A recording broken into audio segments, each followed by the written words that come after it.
வணக்கம் நண்பர்களே. பாட்டாளி மக்கள் கட்சியில் நிறைய முட்டல், மோதல், உரசல்கள் எல்லாம் நடந்தது.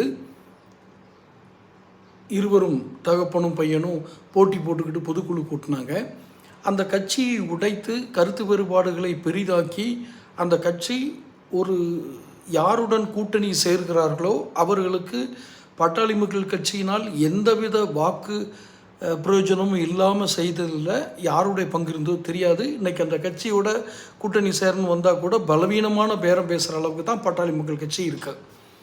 அதுவும் இன்னையிலேருந்து என்ன ஆரம்பிக்க போகுது அப்படின்னா, இவங்க அந்த 31 வரைக்கும் அன்புமணிக்கு ராம்தாஸ் ஒரு கெடு விதித்திருந்தார். இந்த குற்றச்சாட்டுகளுக்கெல்லாம் பதில் சொல்லணும் அப்படின்னு ஒரு ஒழுங்கு நடவடிக்கை குழுன்னு ஒன்று போட்டு ஜி.கே. மணிலாம் அதில் உறுப்பினராகவோ தலைவராகவோ ஏதோ இருந்து பண்ணாங்க.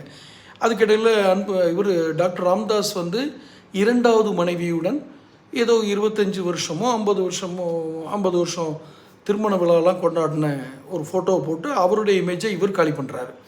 இப்போ அது ஒரு பக்கம், அது பர்சனல் அட்டாக். அவர் 2 மனைவி, ஒன்றுக்கு மேற்பட்ட மனைவியோட வாழ்கிறாரு அப்படின்னு ராம்தாஸ் மேலே குற்றஞ்சாட்டுறது பர்சனல் அட்டாக். அதுக்குள்ளே அது வாக்கு சதவீதத்தை போய் பாதிக்காது, நிச்சயமாக அது பாதிக்க போகிறதில்ல. இப்போது நிறுவனர் ராம்தாஸ், பாட்டாளி மக்கள் கட்சியினுடைய நிறுவனர் ராம்தாஸ் அடுத்து என்ன செய்ய போகிறாரு? பையன் மேலே நடவடிக்கை எடுக்கணும், அன்புமணி மேலே நடவடிக்கை எடுக்கணும். நடவடிக்கை எடுக்க முடியுமா? அப்படி எடுத்தால் அது அன்புமணியினுடைய தலைவர் பதவி என்பதை காலி செய்து விடுமா? முழுமையாக அவர் கட்சியில் அடிப்படை உறுப்பினர் இடத்திலிருந்தே நீக்கப்படுவாரா? யார்? அன்புமணி. இதெல்லாம் இன்று, நாளை மறுநாள் நடக்கிற 3 நாட்கள் நடக்கிற கூட்டத்தில், பாட்டாளி மக்கள் கட்சியினுடைய நிர்வாகிகள் கூட்டத்தில் இது தெளிவாகிவிடும். என்ன அப்படின்னா, இப்போ யார் எந்த பக்கம் இருக்காங்கன்னே தெரியல. அப்பா பக்கமா, பையன் பக்கமா, யார்கிட்ட கட்சி இருக்குன்னு தொண்டர்களுக்கும் தெரியல, யார் பக்கத்தில் தொண்டர்கள் இருக்காங்கன்னு அப்பாவும் பையனுக்குமே தெரியல.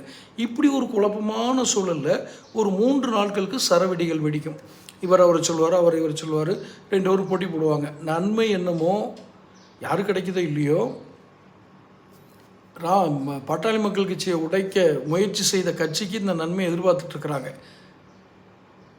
என்ன நடக்கப் போகிறது? தந்தை மீது மகன், மகன் மீது தந்தை, யார் என்னென்ன நடவடிக்கை எடுக்கப் போகிறார்கள்? தொடர்ந்து பேசுவோம்.